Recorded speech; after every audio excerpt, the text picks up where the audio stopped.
বাসর ঘরে ঢুকে দেখি বউ আমার মোবাইলে কার সাথে যেন কথা বলছে। আমাকে দেখে অবাক হয়ে হাত থেকে মোবাইলটা ফেলে দিয়েছে। মোবাইলের স্ক্রিনে ইমরান নামটা বেশি আছে। আমি একবার মোবাইলের দিকে আরেকবার তাসফিয়ার দিকে তাকিয়ে আছি। তাসফিয়া মাথা নিচু করে রাখছে। আমি মোবাইলটা হাতে নিয়ে তাসফিয়ার হাতে দিলাম আর বললাম, ইমরান তোমার কি হই? তাসফিয়া উত্তর দিল, আমার খালাতো ভাই। তখনই তাসফিয়াকে জোরে একটা ধমক দিয়ে বলছি, প্রথম রাতে মিথ্যা দিয়ে শুরু করছো, আর বাকি জীবনটা তাহলে কি করে কাটাবে? তাসফিয়া তুতলিয়ে তুতলিয়ে বলল, কি মিথ্যা বলছি? যেটা সত্যি আমি সেটা বলছি। ইমরান আমার খালাতো ভাই। আমি বললাম, ঠিক আছে, তাহলে ইমরানকে কল করো, আমি ওর সাথে কথা বলবো। তারপর দেখি তাসফিয়া আমতা আমতা শুরু করছে। আমি ওর দিকে তাকিয়ে বললাম, কি হলো তাসফিয়া, কথা বলো না কেন? তাসফিয়া বলল, সরি মিথ্যা বলার জন্য। সত্যি বলতে ইমরান হলো আমার বয়ফ্রেন্ড। আজকে অনেক কান্না করতেছে, তাই ওকে কল দিয়ে সান্ত্বনা দিয়ে দিচ্ছি। আমি বললাম, তার মানে ইমরানকে অনেক ভালোবাসতে? তাসফিয়া বলল, হ্যাঁ। আমি বললাম, তাহলে আমাকে বিয়ে করছো কেন? তাসফিয়া বলল, সত্যি বলবো? আমি বললাম, হ্যাঁ বলো। তাসফিয়া বলল, ইমরান এখনো লেখাপড়া করে, আর আমাদের পরিবার আমাদের সম্পর্কটা মেনে নিতে চায় না। আর এদিকে আব্বু আম্মু বিয়ে দেওয়ার জন্য পাগল হয়ে উঠছে। আমি বললাম, কেন? তাসফিয়া বলল, কারণ আমার ছোট দুইটা বোন আছে, ওদেরও তো বিয়ে দিতে হবে, তাই বাধ্য হয়ে আপনাকে বিয়ে করছি। আমি বললাম, বুঝতে পারছি। আসলে আমাদের সমাজে ছেলে লেখাপড়া করলে বা বেকার থাকলে তাদের কাছে কারো মেয়েই বিয়ে দিতে চায় না। আমি বললাম, তাসফিয়া একটা সত্যি কথা বলবে? তাসফিয়া বলল, হ্যাঁ বলেন, কি সত্যি আপনি জানতে চান? আমি বললাম, তুমি কি কখনো আমাকে স্বামী হিসেবে মেনে নিতে পারবে? আর কতদিন লাগবে? তাসফিয়া কিছুক্ষণ চুপ থেকে বলল, জানি না, তবে ইমরান আমার হৃদয় জুড়ে সারা জীবন থাকবে। আমি বললাম, ধন্যবাদ সত্যিটা বলার জন্য। আচ্ছা, আমি যদি তোমাকে ডিভোর্স দিই তাহলে কি তুমি ইমরানকে মেনে নেবে? তাসফিয়া বলল, শিওর দিতে পারছি না, তবে ইমরানকে অনেক লাভ করি।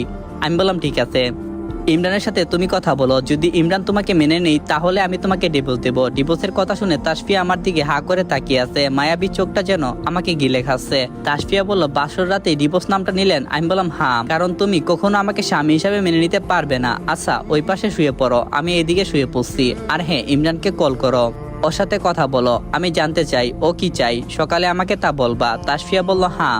এখন কি ইমরানকে কল করতাম? আমি বললাম, হ্যাঁ এখনই করো, কারণ এখন কল করলে ইমরান তোমাকে সত্যি বিশ্বাস করবে। আর শুভরাত্রি বলে ঘুমানোর ভান ধরে শুয়ে পড়লাম। তাসফিয়া ইমরানের সাথে কথা বলছে আর কান্না করছে। ইমরান তাসফিয়াকে সবকিছু বলতেছে। হঠাৎ করে তাসফিয়া খাটের উপর থেকে নেমে বারান্দায় চলে গেল। আমি চোখগুলো বন্ধ করে ঘুমানোর মতো শুয়ে আছি। আরে আমি তো আমার পরিচয়টা দিলাম না। আমি হলাম আল মোহাম্মদ সৌরভ, একটা কোম্পানিতে চাকরি করি। আব্বু চাকরি করে আর আম্মু বাড়িতেই থাকে। বড় আপুর বিয়ে হয়েছে, ওনার পর সরকারি চাকরিজীবী। এখন অনেক ঘুম পাচ্ছে, বাকি কথা সকালে বলবো। পুরোনো স্মৃতিগুলো খুব করে মনে পড়ছে। কখন যে ঘুমিয়ে গেছি ঠিক মনে নেই। সকালে ঘুম ভাঙছে ফজরের আজান শুনে। ঘুম থেকে উঠে ফজরের নামাজ পড়তে গেলাম। নামাজ পড়ে এসে দেখি তাসফিয়া এখনো শুয়ে আছে। পরনে গয়নাগুলো এখনো খুলেনি। চোখে যেন কালো দাগ জমে গেছে। বুধই সারা রাত কান্না করছে। আমি কোনো কিছু না বলে ওর গায়ের উপর চাদরটা টেনে দিয়ে শাওয়ার নিতে চলে গেলাম। শাওয়ার শেষ করছি, কিন্তু ভুলে সঙ্গে করে আমি আমার টাওয়ালটা নিলাম না। একবার শুধু বলছি আমার টাওয়ালটা, বের হয়ে দেখি তাসফিয়া টাওয়ালটা হাতে নিয়ে দাঁড়িয়ে আছে। আরে তুমি আমার টাওয়ালটা নিয়ে দাঁড়িয়ে আছো কেন? তাসফিয়া বলল, বারে তাতে কি, আপনি ভুল করে টাওয়াল ফেলে গেছেন তাই। আর যদি কোনো কিছু মনে করেন তাহলে যেখানেটা সেখানে রেখে দেই। আমি বললাম, মনে করার কি আছে, দাও আমার কাছে টাওয়ালটা দাও। টাওয়ালটা হাতে নিয়ে তাসফিয়াকে জিজ্ঞাসা করছি, তাহলে আমাদের ডিভোর্স কবে হবে? তাসফিয়া আমার দিকে তাকিয়ে অবাক দৃষ্টিতে। আমি বললাম, আমি আবারও বলছি, ইমরান কি তোমাকে মেনে নেবে? যদি তোমাকে মেনে নেই তাহলে আমি তোমাকে ডিভোর্স দেব। তাসফিয়া বলল, হ্যাঁ নেবে, একটা সমস্যা আছে। আমি বললাম, কি সমস্যা? তাসফিয়া বলল, ইমরানের পড়ালেখা এখনো শেষ হয়নি, 9 মাস সময় লাগবে। এই 9 মাস আপনার কাছে থাকতে বলছে। আমি বললাম, তার কি করার, আর আমারও তো জীবন আছে, আমার আবার কাউকে বিয়ে করতে হবে। তাসফিয়া বলল, ঠিক আছে বিয়ে করেন, আপনি বিয়ে করলে আমি বাড়ি ছেড়ে চলে যাব। আমি বললাম, আমরা ডিভোর্সের জন্য অ্যাপ্লিকেশন করব, যতদিন ডিভোর্স না হবে ততদিন তুমি এই বাড়িতে থাকতে পারবে। রাজি থাকলে আমি তোমাকে ইমরানের কাছে যেতে দেব, আর যদি রাজি না হও তাহলে কি আমার সাথেই সংসার করতে হবে। তাসফিয়া বলল, ঠিক আছে, আপনাকে ডিভোর্স দিয়ে আমি ইমরানের কাছে চলে যাব। কথাটা বলে তাসফিয়া চলে যাচ্ছে। ঠিক তখনই শাড়িটা পা লেগে পড়ে যাচ্ছে। আমি তাসফিয়াকে ধরে রেখেছি। তাসফিয়া তখনই একটা ধমকে সুরে বলল, আমাকে ধরছেন কেন? তখনই তাসফিয়াকে ছেড়ে দিয়েছি আর তাসফিয়া টাস করে নিচে পড়ে গেছে। আর একটা জোরে চিৎকার দিয়ে বলে, আসসালামু আলাইকুম এভরিওয়ান। তো পার্ট 1 এখানেই সমাপ্ত করলাম, পরবর্তী পার্টের জন্য অপেক্ষায় থাকবেন। আর তাসফিয়া একটা জোরে চিৎকার দিয়ে বলে উঠলো, আমার কোমরটা গেছে, আমি শেষ হয়ে গেলাম। বিয়ের প্রথম রাতে, অর্থাৎ বাসর ঘরে যে মেয়ে তার স্বামীকে বলে বর হিসাবে মেনে নিতে কয়দিন লাগবে? সে ঠিক তা বলতে পারবে না। আর হৃদয় জুড়ে শুধু তার বয়ফ্রেন্ড ইমরান থাকবে। আর যাই হোক, তার সাথে জীবন কাটানো আমার পক্ষে সম্ভব নয়। আমি তাসফিয়াকে কথাগুলো বলে রুম থেকে বের হয়ে আসলাম। তাসফিয়া কান্না করছে। তাসফিয়ার কান্নার আওয়াজে আব্বু আম্মু সবাই দৌড়ে আসে রুমে। আসসালামু আলাইকুম। তো ব্যাকগ্রাউন্ডে অনেকটাই নয়েজ আসবে, সেগুলোকে উপেক্ষা করে আপনারা গল্প দেখতে থাকেন, আশা করি মজা পাইবেন।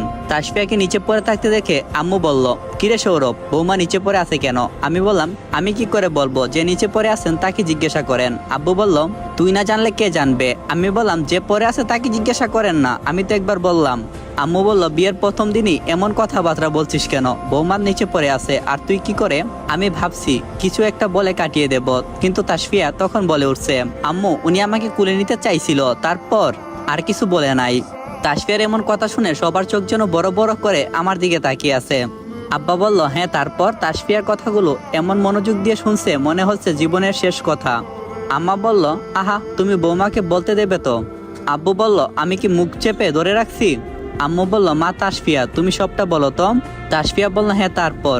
আমি ওনাকে না করছিলাম বলে ইচ্ছে করে কুলের উপর থেকে আমাকে ফেলে দিয়েছে। ও মা, আমার কোমরটা বুঝি গেছে, ও মা আমাকে বাঁচাও বলে জোরে চিৎকার করতে লাগলো। আমি মনে মনে ভাবলাম, আরে এই মেয়ে তো অনেক ডেঞ্জারাস, তারপর থেকে আমাকে একটু সতর্ক থাকতে হবে। আব্বু বলল, হারামজাদা, তুই তো নিজের বড়ি নিতে পারিস না, আবার গেছিস বৌমাকে কুলে নিতে, ফের যদি দেখি তাহলে তোর খবর আছে। আম্মা বলল, আরে তুমি এসব কি বলছো? সৌরভ নিজের বউকে কুলে নেবে না? আব্বার আম্মার কথা শুনে দুলাভাই আর আব্বু দুইজনে হাসতে হাসতে চলে গেছে, সাথে আব্বা আম্মাও গেছে। আম্মা আপনারা পারেনও বটে। আমি বের হলাম বন্ধুদের সাথে একটু দেখা করব। আমি রুম থেকে বের হব, তখনই তাসফিয়া আবার চিৎকার দিতে লাগলো, এই তোমার সমস্যা কোথায়? কি করছো এমন? তাসফিয়া বলল, কোমরটা ব্যথা পাইছি তাই এমন করছি। কোথায় আমাকে টেলে তুলবে? না, উনি চলে যাচ্ছে।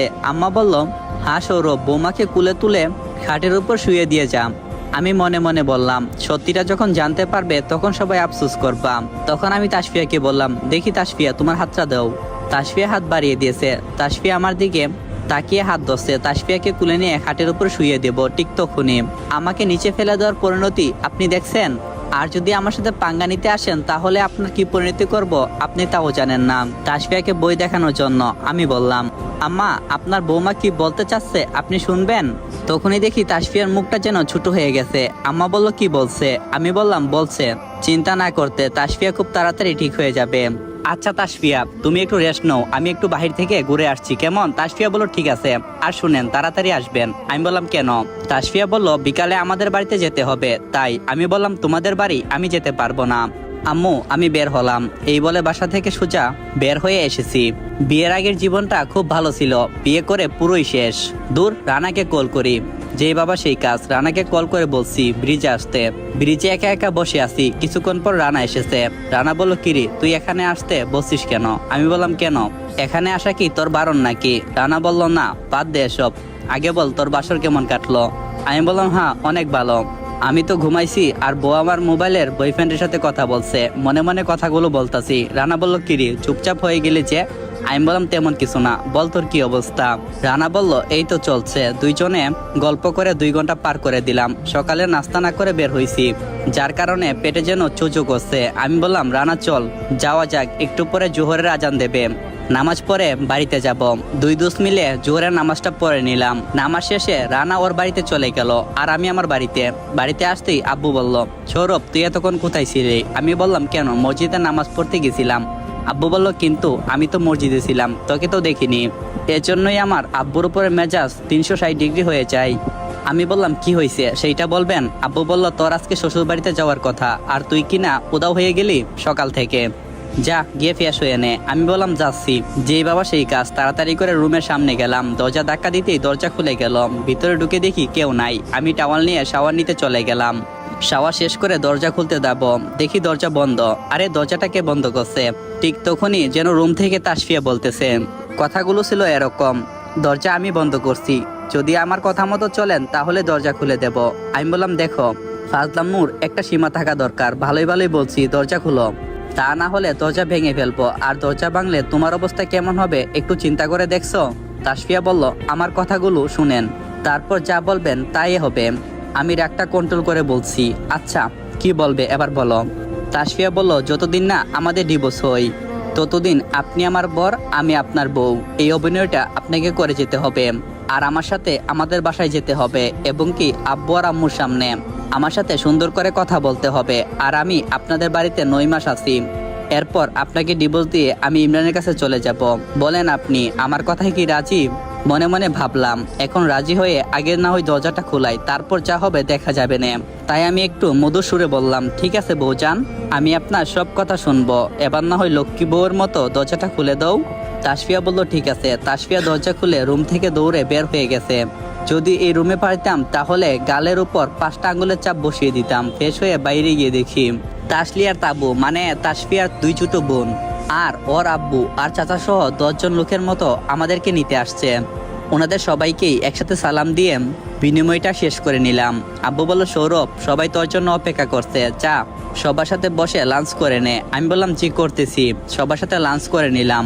তাবু আর তাসলিম 2 শালি আমার 2 হাত ধরে রাখছে। 2 শালি আমাকে হাতে ধরে টেনে নিয়ে গাড়িতে বসিয়েছে। তাবু বলল, আপু তোর বর দেখি চুপচাপ কোনো কিছু বলে না। তাসফিয়া বলল, ওর মাথাটা কাল থেকে কেমন জানি ব্যথা করছে, তাই সকাল থেকে চুপচাপই আছে। 1 ঘন্টা পর শ্বশুর বাড়িতে পৌঁছে গেলাম। বাড়িতে পৌঁছে দেখি শাশুড়ি আমাদের জন্য অপেক্ষা করছে আর আমাকে দেখা মারতেই বলল, বাবা তুমি আসছো। অনেক সুন্দরভাবে আমাকে বরণ করে নিল আর আমি নিচে বসে তাদের সাথে কিছুক্ষণ কথা বললাম। সবার সাথে কথা বলে ডিনারটা শেষ করে নিলাম। ডিনার শেষে তাবু আমাকে তাসিয়ার রুমে এনে দিয়ে সোজা বের হয়ে গেছে। আমি রুমে ঢুকে দেখি রুমটা অনেক সুন্দর করে সাজানো, তবে যে খাট বা তার উপর 2 জন প্রকৃত স্বামী স্ত্রী থাকা যাবে। আর আমরা 2 জন মানে তো যুদ্ধ, তাছাড়া তো আর কোনো কিছুই না। তখনই দেখি তাসফিয়া 1 গ্লাস গরম দুধ হাতে নিয়ে রুমে ঢুকে বলে, এই নেন, এই দুধটুকু খেয়ে নেন, আম্মু আপনার জন্য পাঠিয়েছে। আমি বললাম, আমি দুধ খাই না, আপনি খেয়ে নেন। তাসফিয়া বলল, বুঝতে পারছি, আমাকে বিশ্বাস করতে পারছেন না, আচ্ছা তাহলে আমি নিজেই খেয়ে নেই। আমি বললাম, আচ্ছা তুমি ঘুমাতে যাবে কোথায়? তাসফিয়া বলল, খাটের উপর। আমি বললাম, তাহলে আমি কোথায় ঘুমাবো? তাসফিয়া বলল, খাটের উপর। আর হ্যাঁ, আপনার বান্ধবী কি মানা করছে আমার সাথে ঘুমাতে? আমি বললাম, বাজে কথা বলবেন না। তাসফিয়ার কথাটা শুনে অনেক রাগ উঠে গেছে, তাই তাকে ধমকে সুরে কথাটা বললাম, একটা কথা মনে রাখবেন মিস, আমার কোনো বান্ধবী নেই। তখন তাসফিয়া বলল, থাকবে কি করে, এমন একটা হাদারামের মতো ছেলেকে কোনো মেয়ে কি পছন্দ করবে? আমি বললাম, একটা না, আমি অনেক মেয়ের সাথে লাইন করতে পারি, কিন্তু আমার এগুলো পছন্দ না। আচ্ছা অনেক রাত হয়েছে, আমি ঘুমাবো। তাসফিয়া বলল, আচ্ছা ঠিক আছে, আপনি ঘুমান। তাসফিয়া এসে আমার পাশে শুয়ে পড়ছে। আমি ঘুমানোর বান্দরে তাসফিয়াকে জড়িয়ে ধরছি। তখন তাসফিয়া যা করলো। আসসালামু আলাইকুম এভরিওয়ান। তো গল্পটা এখানেই সমাপ্ত করলাম। পরবর্তী পার্টের জন্য অপেক্ষায় থাকবেন। আর গল্পটা কেমন লাগছে অবশ্যই কমেন্ট বক্সে জানাবেন। তো ভালো থাকবেন, নিজেকেও খেয়াল রাখবেন। আল্লাহ হাফেজ।